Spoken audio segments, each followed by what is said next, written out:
Rakuti dan Senting tidur dalam sebuah goa. Goa itu terletak di pinggiran desa Tebu, sebelah barat kota Raja Majapahit. Pada waktu tidur, Rakuti bermimpi melihat bulan di dasar sungai. Dia lalu terjun ke sungai, mengambil bulan itu dan membawanya naik ke darat.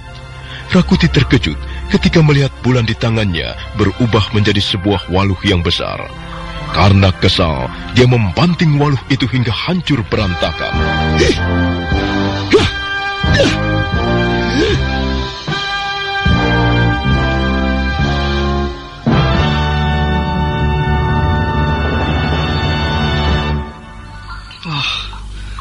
Aneh sekali mimpimu itu, Rakuti. Menurut orang-orang, mimpi melihat bulan adalah pertanda baik. Konon kabarnya, bulan sebagai pertanda atau isyarat seseorang memperoleh wahyu keraton. Tapi mengapa bulan di tanganmu berubah menjadi buah waluh? Inilah yang aneh, Rakuti. Aku kesal sekali. Waluh itu kubanting hingga hancur berantakan. Sudah sepantasnya kau kesal. Kalau saja bulan itu tidak berubah wujudnya menjadi waluh. Waduh, jangan-jangan cita-citamu menjadi raja akan terkabul, Rakuti. Persetan dengan mimpi. Bagaimanapun juga aku akan berusaha meraih cita-citaku. Aku tidak akan membiarkan cita-citaku terus tergantung di atas langit. Aku akan memetik cita-citaku. Aku akan meraihnya dan memetiknya. Sudahlah, Rakuti. Kau jangan marah-marah terus. Mungkin saja mimpimu tadi tidak mempunyai arti. Lihat, Senting. Ada cahaya merah di ufuk timur. Ya, rupanya fajar pagi telah datang. Oh ya, bagaimana kalau kita lanjutkan perjalanan sekarang? Sebenarnya aku masih mengantuk sekali, Rakuti. Kalau kau mau tidur, tidurlah. Teruskan tidurmu. Tapi kau akan kutinggalkan sendirian di sini. Jangan begitu, Rakuti. Ayolah. Kita sudah berjalan bersama-sama cukup jauh. Masa kita harus berpisah sampai di sini? Ayolah, kita teruskan perjalanan.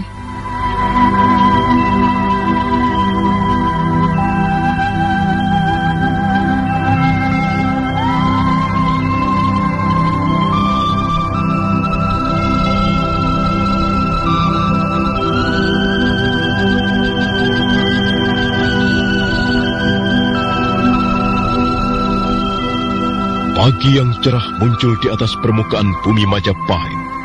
Kabut tipis masih melayang-layang ringan di sela-sela pohon. Kabut itu turun dari lereng-lereng bukit di sekitarnya. Matahari bersinar cemerlang. Rakuti dan Senting meneruskan perjalanan menuju kota Raja Majapahit. Menjelang tengah hari mereka tiba di kota Raja. Hati mereka berdebar-debar. Baru kali ini mereka menginjakkan kaki di kota Raja. Dan di kota ini pulalah mereka menggantungkan cita-cita dan harapan mereka. Tiba-tiba Rakuti terkejut. Dia pura-pura memeriksa buntalan pakaiannya sambil menyembunyikan wajahnya di balik Senting. Ada apa, Rakuti? Mengapa kau bersembunyi di belakang punggungku? Untung mereka tidak mengenali aku. Aku lupa, Senting. Aku lupa bahwa aku ini adalah seorang buronan. Wah, kalau begitu, aku harus mencukur kumis dan jenggotku ini. Sebab kalau tidak, aku pasti akan mudah dikenali. Senting. Ya. Aku mau istirahat dulu. Aku mau duduk-duduk di bawah pohon rindang di tepi jalan sana, sambil mencukur kumisku. Kalau kau mau makan, silakan. Bagus. Bagus juga usulanmu, Rakuti. Aku sendiri juga sudah lapar. Aku terpesona melihat keindahan kota Raja Majapahit ini. Sehingga aku lupa bahwa aku lapar. Lihat saja, Rakuti. Gedung-gedungnya indah. Jalanannya rapi. Orang-orangnya pun, baik laki-laki maupun perempuan, semuanya berpakaian indah dan rapi. Tidak seperti dandanan kita ini. Sudahlah, jangan ngoceh terus. Lebih baik kau makan. Senting lalu perlahan-lahan meninggalkan Rakuti. Dia memilih tempat yang baik untuk membuka bekal makanannya. Dan pemuda desa Rangke itu pun segera makan dengan nikmat.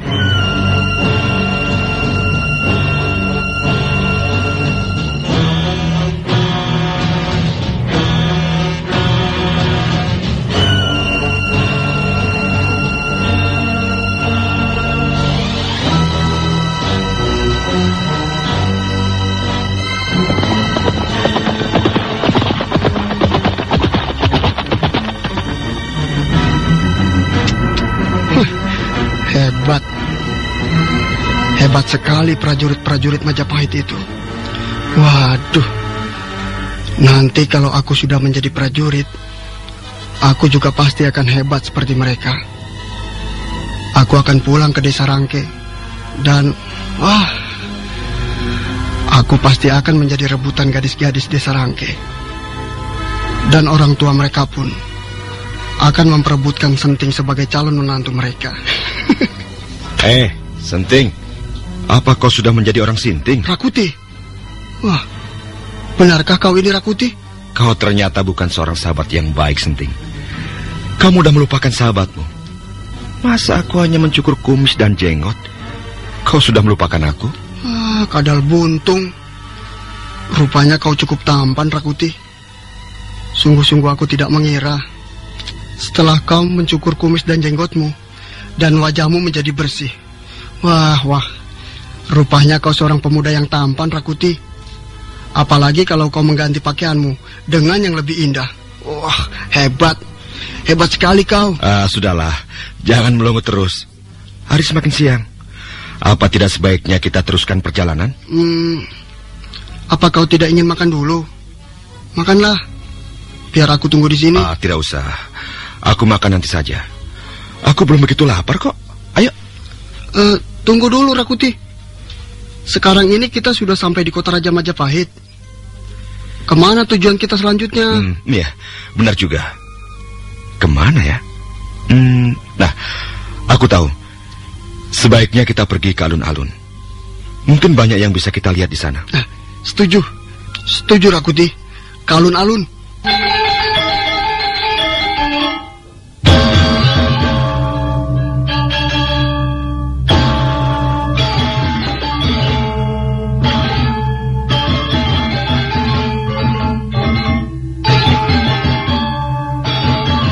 Rakuti dan Senting segera bergegas melangkah menuju alun-alun istana Majapahit. Mereka menyusuri jalan-jalan kota Raja Majapahit, dan mereka semakin heran melihat gedung-gedung yang indah, rumah-rumah yang indah. Sungguh berbeda dengan suasana di desa mereka. Setelah beberapa saat lamanya berjalan, mereka pun tiba di sebuah perempatan. Rakuti segera menarik tangan Senting. Tunggu dulu, Senting. Ada apa itu? Sepertinya ada orang-orang berkerumun di perempatan jalan, Rakuti. Apa yang mereka lakukan di situ? Ada beberapa orang prajurit Majapahit berjaga-jaga. Pasti sedang terjadi sesuatu di sana. Ayo, Senting. Ayo kita lihat apa yang terjadi.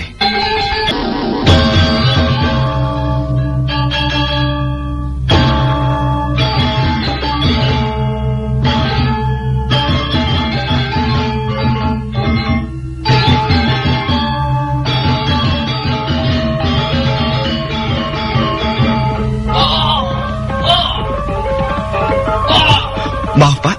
Ya. Apa yang terjadi, Pak? Apa maksudmu, anak muda? Kami ingin tahu apa yang telah dilakukan pada orang itu, Pak. Mengapa dia menjerit-jerit kesakitan? Apa kalian tidak melihat? Setiap orang yang melewati perempatan jalan ini harus memotong atau mengiris daging penjahat negara itu. Dia sedang dihukum picis, anak muda. Dia sedang dihukum picis karena kejahatannya. Memotong daging? Mengerikan sekali. Mengapa orang itu tidak segera dibunuh saja, Pak? Mengapa harus disiksa seperti itu? Itulah namanya hukuman picis.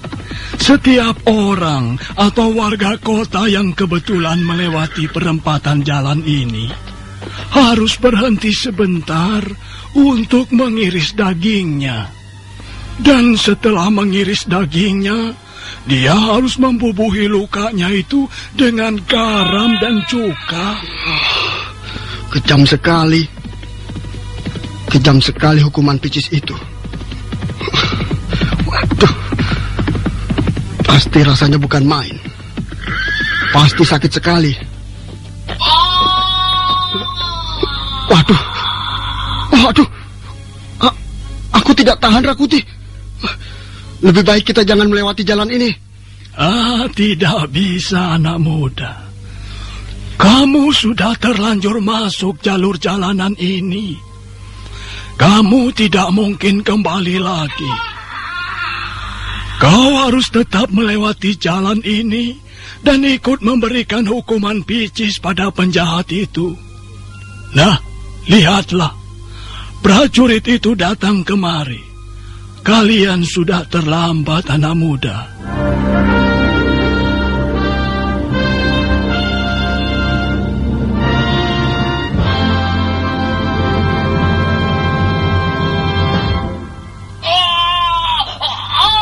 Hei, apa yang kalian bicarakan di sini? Ampun, Tuan Prajurit.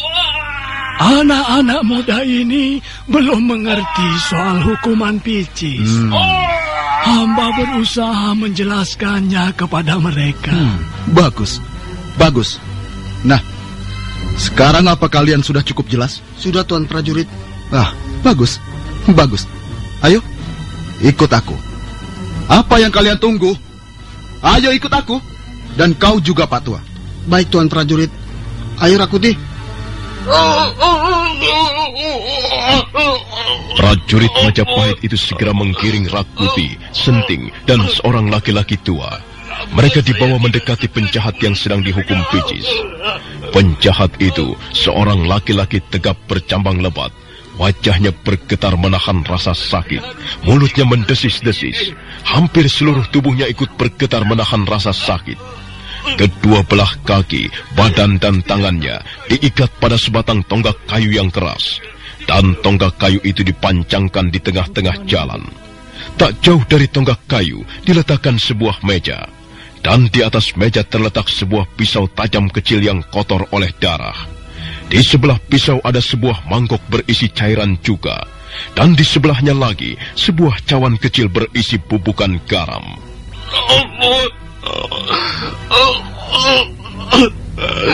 Mengapa saya tidak segera dibunuh saja?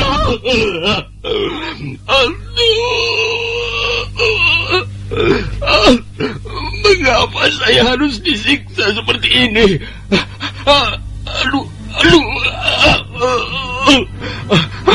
Saya tidak tahan lagi. Lebih baik saya segera dibunuh. Hukuman mati terlalu ringan untukmu. Kau harus menderita seberat-beratnya sebelum dibunuh.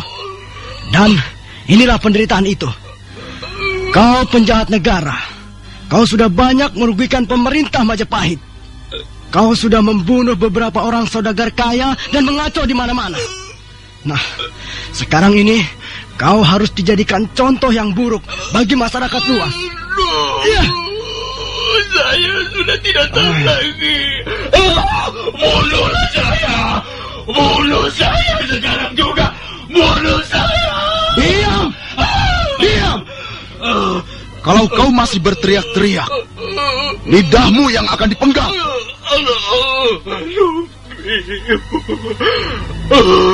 Nah, sekarang giliranmu, Pak Tua.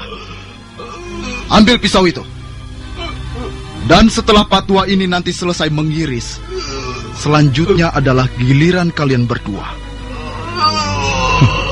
Pak Tua ini akan memberikan contoh bagaimana caranya mengiris daging seorang penjahat negara. Ayo Pak Tua, cepat kerjakan. Baik, Tuan Prajurit.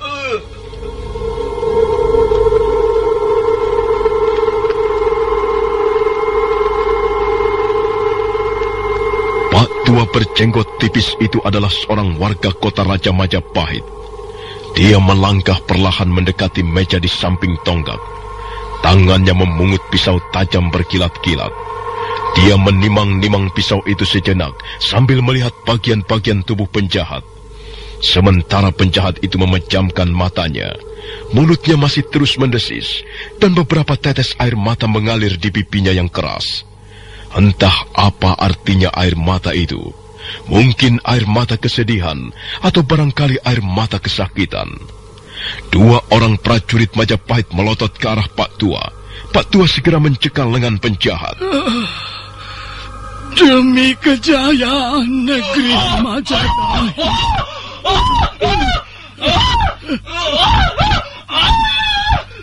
Darah mengucur di lengan penjahat. Darah itu memercik kemana-mana. Sebagian memercik mengenai pakaian Pak Tua. Pak Tua memalingkan wajahnya. Demikian pula Senting. Hanya Rakuti yang kelihatan tetap tenang. Setelah itu Pak Tua memungut tumpukan garam dan mangkok berisi cairan juga. Demi keluhuran kebesaran Prabu Jayanegara, Sang Wiralanda Gopala.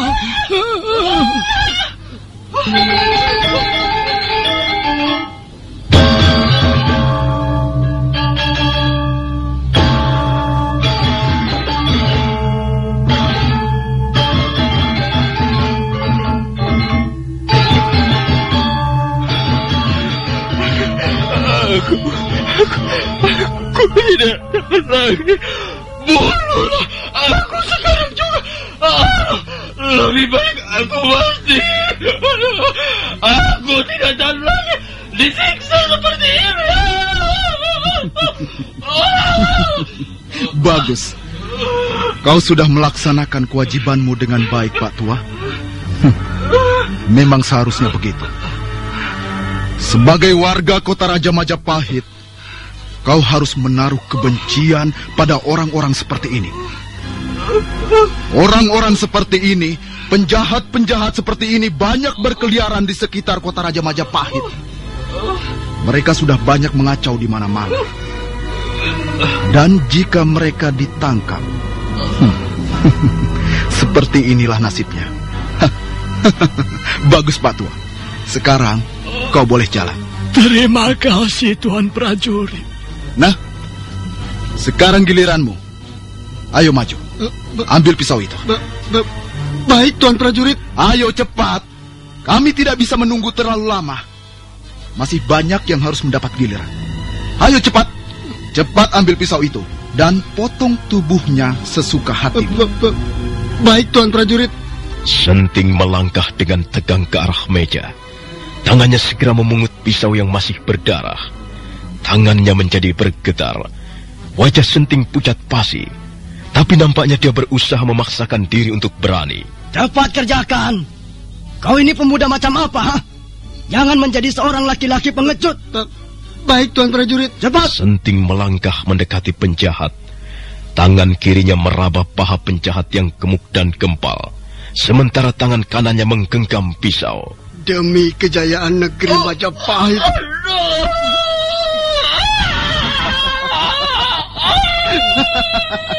Bagus, bagus.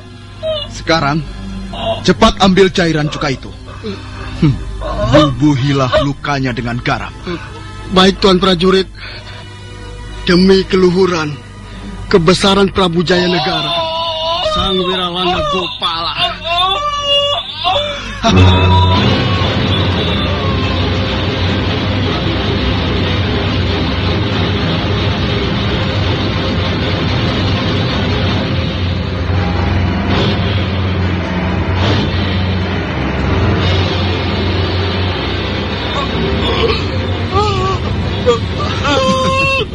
Bagus, bagus. Nah, sekarang giliranmu selanjutnya. Cepat ambil pisau itu.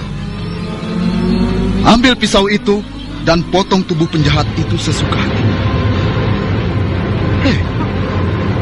Mengapa kau diam saja? Ha? Tundukkan wajahmu. Jangan melotot seperti itu.